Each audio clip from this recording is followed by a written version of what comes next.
Кенжебаев деген жаран азыр интернетте чуу салып атат, дагы толтура видеолор чыгарам деп атат. Ал сиздин агаңыз Сабыр Жапаров менен түшкөн сүрөттөрүн, видеолорун жарыялап, резиденциянын жанында офис деген бар. Бул жерде негизги маселелер чечилет. Кофе айтып койчу. Негизги маселелер чечилет. Сабыр Жапаров бул бажыга таасир этет деп, кумтөргө таасир этет деген дагы буга чейин сөздөр болгон. Ошондой сөздөрдү таратып атат. Анан сиз буга кандай жооп бересиз? Бул азыр катуу талкууланып атат. Сиз текшертесизби маалыматты? Мен жана менин Жапаровдор дегеле бардык чиновниктер өзүбүздүн жеке чөнтөгүбүздү мамлекеттин чөнтөгү менен алмаштырбайбыз. Алмаштырган эмеспиз, мындан ары да алмаштырбайбыз. Бул боюнча мен кепилдик бере аламын. Ар бир чиновник айтам мен, айыл өкмөттөн баштап премьер-министрге чейин.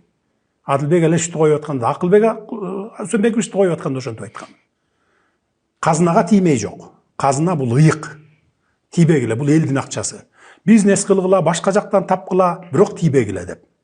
Анан кийин ошондон бери карай эле баягы кимде ким казынага кол салса, аларды биз аеосуз камап келатабыз, кустуруп келатабыз, көрүп атасыңар, көрүп атасыңарбы? Албетте. Коррупцияга каршы күрөш жөнүндө сөз кылбадыкпы? Эч качан мындай мамлекеттин эмесине, баягы казынасына же болбосо мамлекетке түшчү акчага эч кимдинге жол бербейбиз урдаганга. Муну мен кабыл алгам башында. Айтты. Маган алып келишкен деп. Кабыл алгам, кабыл алып, анан кийин мындай карасам, эмне сунуш менен келдиң десем, эми жомок, айыл чарбасын жомок кылып ийем деди. 2-3 жылдын ичинде жомок айландырам айыл чарбасын деп.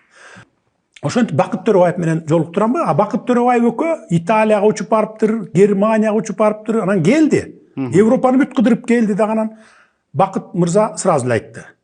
Шеф, бул чота аферист оңдонгөндөй, мунуку жомоктой болуп атат, фантастика өзүнчө эле деп. Анан мен эчтекен нерим жок, болуп турганда деп койдум, ишке ашпаса деп.